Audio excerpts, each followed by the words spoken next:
So before we jump into our sermon for today, I want to look back over the last few months to see where we've come from. Because I was looking back over the last few months of this year, all of 2021, and I was actually kind of surprised when I saw all that we've covered, all we've talked about here on Sunday mornings in our church service. And so I want to remind you of the sermons that we've been in, the things that we've been looking at, and the things that we've studied. And I know I've grown a lot, and I know many of you all have as well through my conversations with you. So at the very beginning of the year, we started the year by looking at the Gospel of Mark. And I was particularly challenged by the Gospel of Mark. I was reading this commentary by this guy named Ched Myers called Binding the Strong Man, and my friend Dustin here was reading it along with me. I just grew so much through studying the Gospel of Mark and seeing what that book was really about. And we were challenged in a variety of ways through the Gospel of Mark. One way I was challenged was thinking of Jesus' rhythm of engagement, where he engaged with the world, engaged with what was going on in his community, all the different things that were happening, yet he also took time to withdraw and pull away and disconnect and be filled up by God. We also saw the way Jesus called disciples. He formed this community around himself by calling disciples. He also spent time among the poor and the outcast by ministering to the crowds. And then Jesus also got in a lot of trouble because he challenged the authorities, the oppressive authorities that were hurting others. After that, we studied a very small book, one of the smaller books in the Bible, called 1 John. I'd forgotten that we studied 1 John until I looked back and I'm like, oh, that was this year. That's crazy. But 1 John was a little letter, perhaps written by the Apostle John, but definitely someone who knew the Apostle John.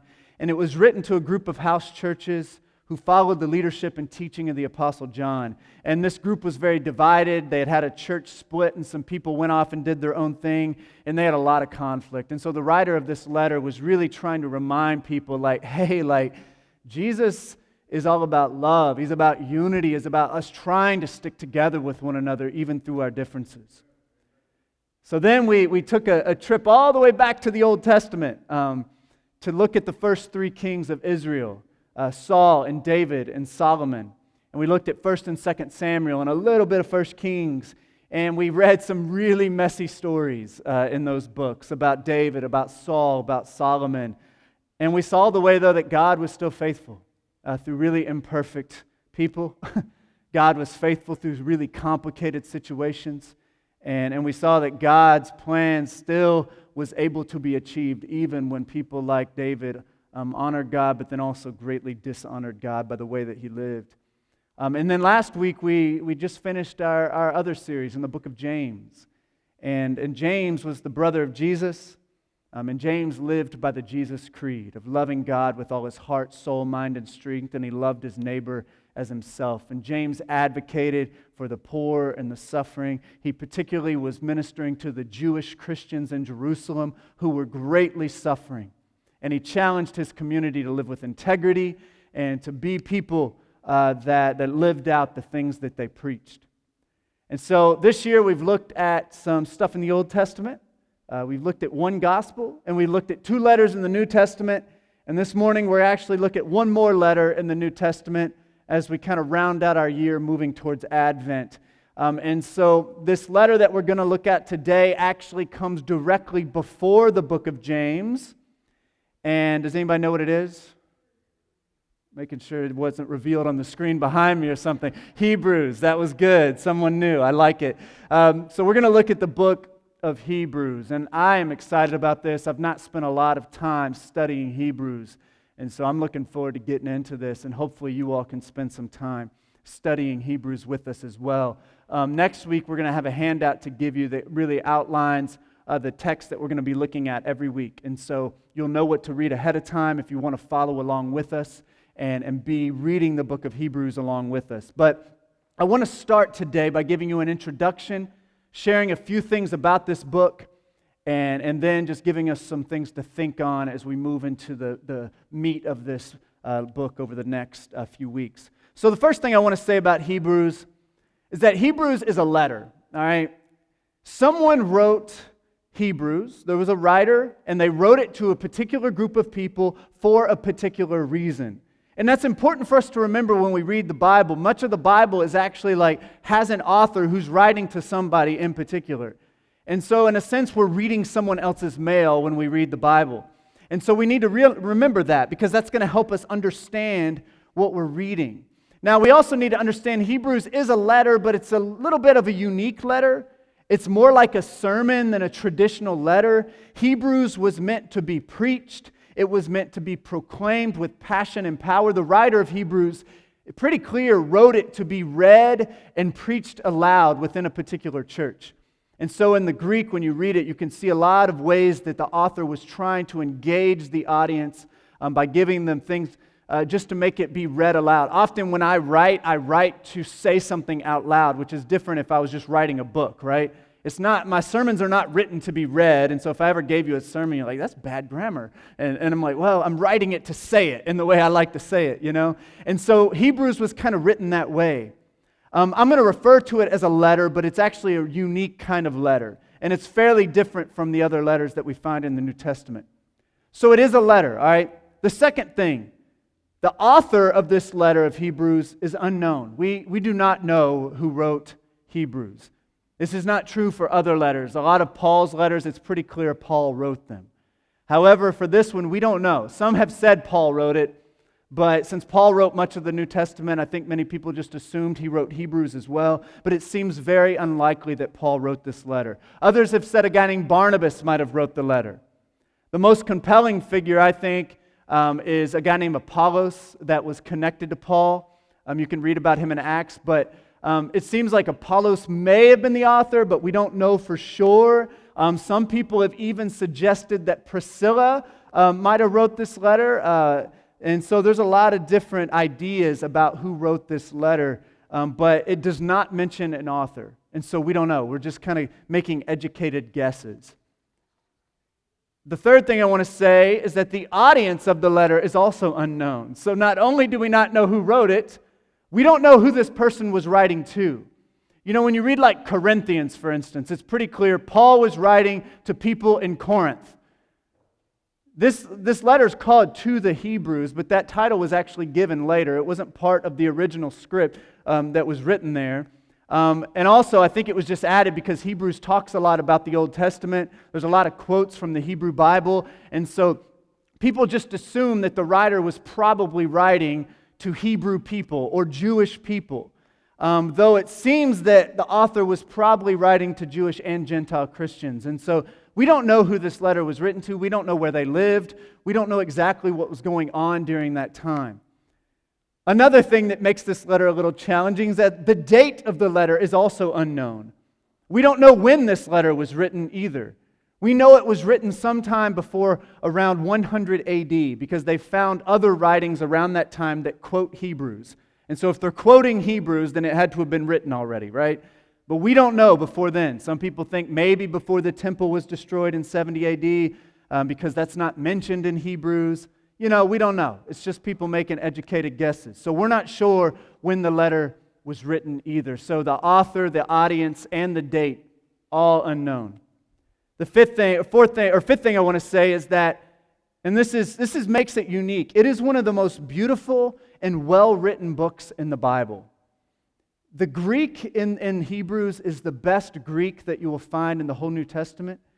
Scholars who study this will tell you that the vocabulary is rich, it is varied. There are hundreds of words used in Hebrew that are used nowhere else in the New Testament. This writer was very educated, knew how to write, and wrote this really compelling and beautiful representation of Jesus and the gospel. It is creative, it's very compelling, and it's a really profound book. And so I'm really excited about that part and learning kind of how this letter was crafted. And the sixth thing I want to say is that it integrates doctrine, ethics, and politics. It kind of brings it all together, which I'm excited about because like James, for instance, we studied James.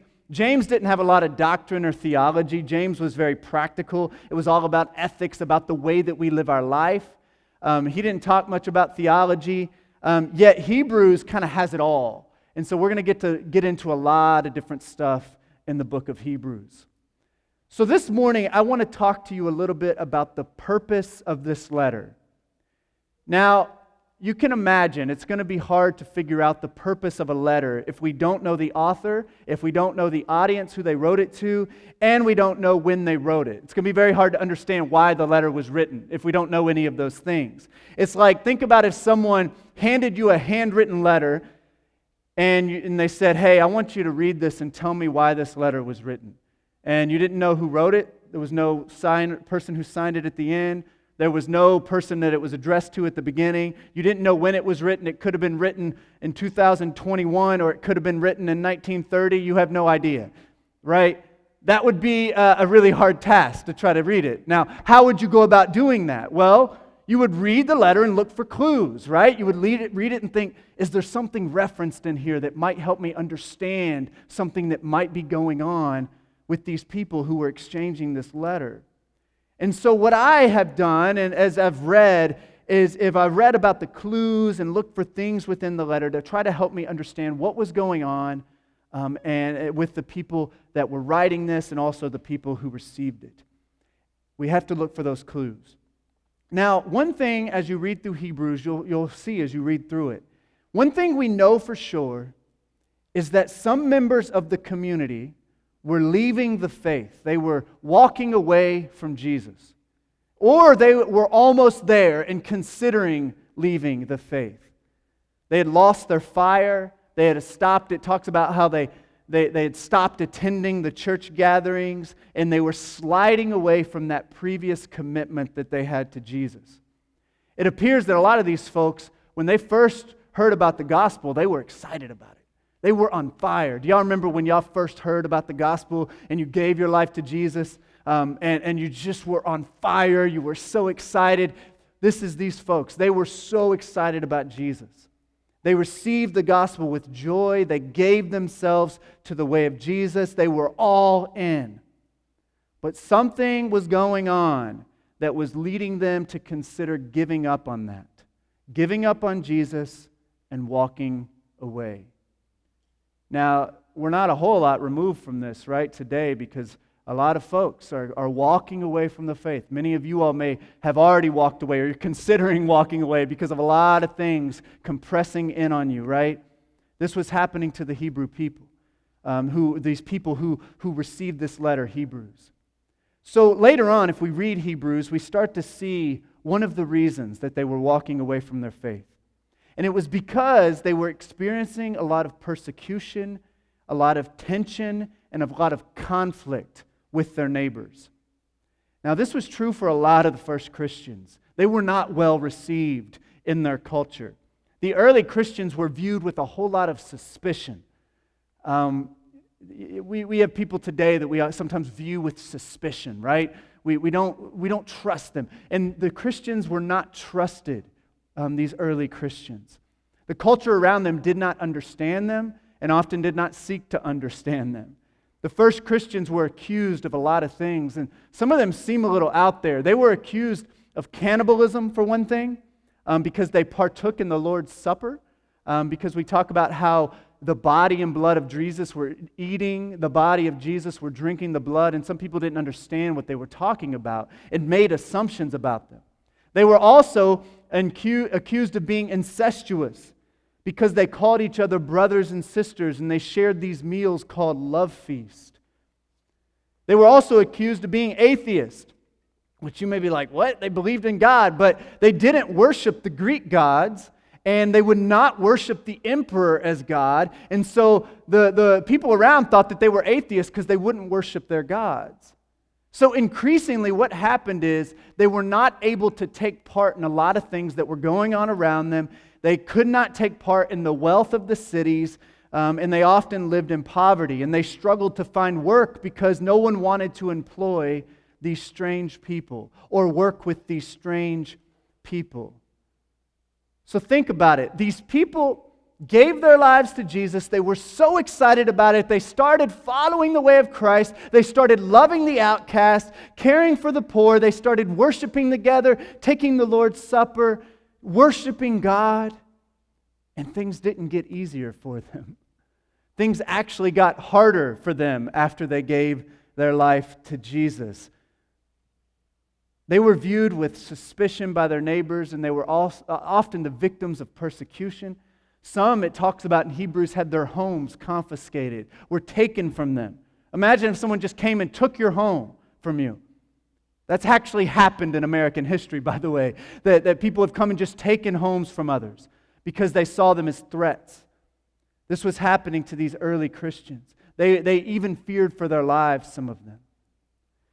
You know, in the ancient Near East, when I talk about the ancient Near East, it's that area right there around Palestine, and it's kind of near ancient Palestine in the Middle East. And so in the first century in the ancient Near East, they lived in what we could call an honor-shame culture. Now, America isn't so much of that. There are still cultures across our world that still have much of this within their culture. But what an honor-shame culture essentially is that there are things that you can do to bring honor to your family and to yourself. And there are also things you can do to bring shame upon yourself and upon your family. And most people were doing all they could to kind of up their honor score. How can I get the honor of my peers? Now, in an honor-shame culture, the rejection that the Christians faced would have been particularly hard for them. It was vitally important in their culture to do things that would bring honor to your family and to you. And participating in the life of Rome back then would have brought great honor. But their commitment to Jesus meant they were kind of out of step with the culture on a regular basis, which instead brought shame on their families. It's hard for us to understand this in America because going against the grain in America is often viewed as a good thing, right? People who are kind of out there, who are very creative, who are very different, often our culture gives them honor and says we respect that because they're doing something cool and unique and out there, right? In an honor-shame culture, that's not viewed so well, honestly. And so in their culture back then, being different or not going along with what everybody else was doing would have brought shame upon them and their family. Being labeled as different would not be a good thing. And so what happened is there was a lot of tension, there were threats, there were hardships, and this was likely too much for some of these folks. Because to be rejected and publicly shamed and humiliated in an honor-shame culture would be very devastating. It could literally ruin a person's life because they would be ostracized and excluded from those things that could bring flourishing and provision for them. And so some had already walked away from their faith, had let go, and some of them were just kind of barely hanging on. And the writer of Hebrews, kind of the underlying purpose of this entire book was to tell them, hey, don't give up. You need to hold fast to your commitment to Jesus. The writer of Hebrews, whoever he was, knew these folks, and he wanted them to hang on, to not give up, and to stay committed to Christ. In his letter, the writer of Hebrews argues that the honor bestowed upon them by God is far greater than any honor given to them by their neighbors. That the honor of being in Jesus' family, being connected to God through Christ, is far greater than any honor the culture could bestow upon someone. So even though they were rejected by their neighbors, subjected to shame and dishonor, God looked upon them with love and bestowed great honor upon them, great worth and great value. Also, think about Jesus and what he went through. He endured shame and ridicule. He endured the most shameful thing a person could ever endure, being publicly executed by crucifixion. The most gruesome and shameful way for a person to go. It was intentionally done in public to bring shame not only to the person who was being killed and also to everyone associated with that person. Yet Jesus was lifted up and honored by God. If the world rejects you, but you're still accepted and loved and honored by God, then your life can still have great meaning, great value, and great purpose. You know, Hebrews is all about Jesus. It's all about Jesus. He talks over and over and over again about Jesus. You shouldn't be surprised. It's in the New Testament. The entire New Testament is all about Jesus, right? The writer of Hebrews talks about Jesus, his divinity, also his humanity, his triumphs and his sufferings. The writer of Hebrews is obsessed with Jesus, just like every other person in the New Testament. And we can see this clearly just by reading the first 4 verses, which is this one really long sentence about Jesus. It's broken down into different sentences in English, but in the Greek, it's just one big long sentence, all about Jesus. He's coming out strong at the beginning. So he says, in the past, God spoke to our ancestors through the prophets at many times and in various ways. But in these last days, He has spoken to us by His Son, whom He appointed heir of all things.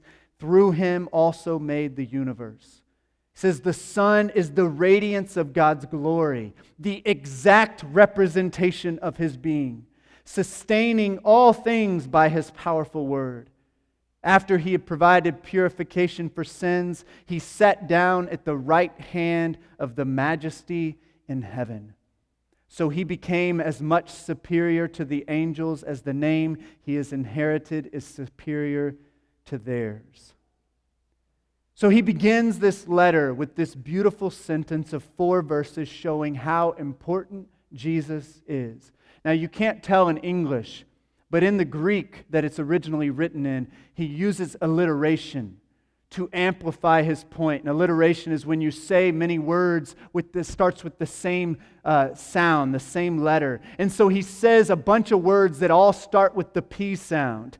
And he's doing this to kind of make a point, to really get their attention. It's like if I said in English, Jesus is mighty, He's merciful, He's majestic, He's mysterious, He's more than enough. I mean, it makes the point, right, when you say it like this. The author is making a point here right at the beginning to these Christians who were tempted to walk away. That Jesus is awesome. That Jesus is far greater and more important than anything this world has to offer you.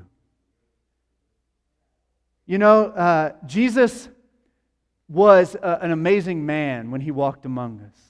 Jesus offered this compelling vision of life. I'd be tempted to follow Jesus if He was just a man, right? Because I'm drawn to that way of life. I want to follow Jesus because He represented something beautiful. However, I need to be reminded sometimes that Jesus wasn't just an amazing man. The Bible teaches us that Jesus was also God. That Jesus was there at the beginning. That He will come again. That Jesus is greater than all the evil forces out there that are working against God's purposes in this world. That there's something going on beyond what we can see right in front of us. The magnificent earth in all its glory. You know, recently these billionaires have traveled to space so that they can look at Earth, you know, and they say it's like a mind-altering experience. I'm sure it is. And it just probably looks so powerful, so majestic. But even the earth in all its glory seems to be kind of unsure and shaken right now, doesn't it? These fires and hurricanes and earthquakes and heat waves, torrential rainstorms, the human suffering that results from it, it has us all kind of on edge. COVID has left us all feeling kind of vulnerable, some of us very vulnerable and uncertain and unafraid. The gun violence that we see on our streets, the police brutality, the militarism, the terrorism, the greed, the selfishness, the pain that we see, it all has us feeling very uneasy, uncertain, afraid, and kind of just shook down to our core. And Hebrews, though, tells us that there's something going on beyond just what we can see in front of us. The people who received this letter were struggling. They wanted to give up. They did not want to hold on anymore because it was too hard. They wanted to walk away. But this letter hopefully provided some encouragement for them to hold fast to Jesus. Because Jesus is secure. Jesus is powerful. Jesus is constant. And He is the greatest thing that the world has ever known. He is so valuable. He is so worthy. He is so honorable, so trustworthy, so loving that He's worth holding on to. He's worth holding on to. And it's not like holding fast to religion. I don't care much about religion. It's about holding fast to Jesus. If I'm going to care about religion, I want to follow the religion of Jesus, right? The religion that Jesus practiced, what He showed us by the way He lived and the way He operated in this world. You know, as we feel our feet slipping, as we feel our hearts being crushed, as our minds are confused and often tormented, we gotta try to hold fast to Jesus. As we feel the shaky ground beneath our feet, as we see the things that we once thought secure crumble and fall, as we witness our nation spiraling deeper into moral depravity and decay, we got to hold fast to Jesus. As we watch the greedy brazenly stealing from the poor, politicians vying for power and control, children being killed by drone strikes, we got to hold fast to Jesus. You know, when I was in college, my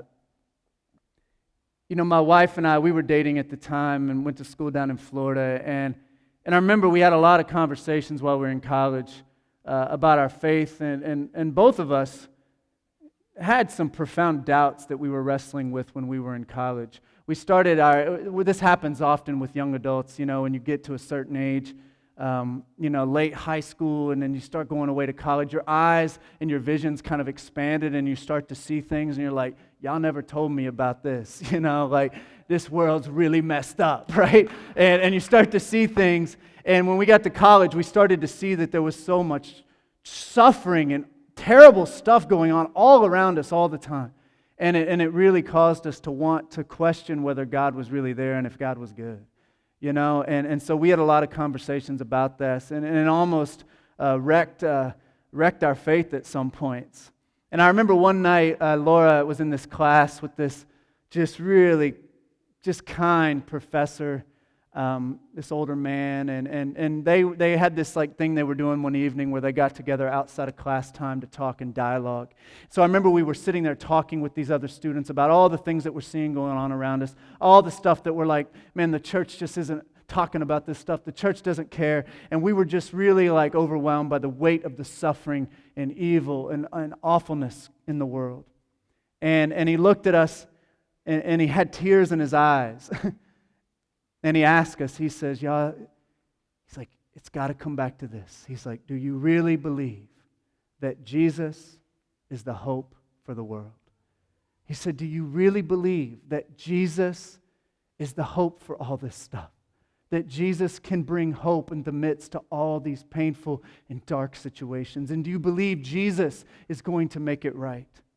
And he believed it, and he truly wanted us to believe it also. And you may be struggling to believe it, and that's okay. It's okay. You may be struggling to believe it. You may have forgotten about that. You may have forgotten that Jesus really is the hope for the world. You may be barely hanging on, or maybe you don't believe it anymore, and it's okay where you're at. Because I want to tell you that Hebrews might just be the book for you, because it's all about how awesome, and that's become almost cliche to say Jesus is awesome. And I don't say that very often because of that, but He is. And Jesus has changed my life and really sustained me and helped me to keep going, even through the past few months and years that have been some of the most difficult moments I've ever experienced in my life. And I've been able to continue to walk forward because of Jesus and because of this community that Jesus has formed around us here at our church. And so we're going to share communion today. And we do it every week because we want to remind ourselves of how wonderful Jesus is and what He has done for us, and the fact that He's going to come back as well, and that He's going to set all this right.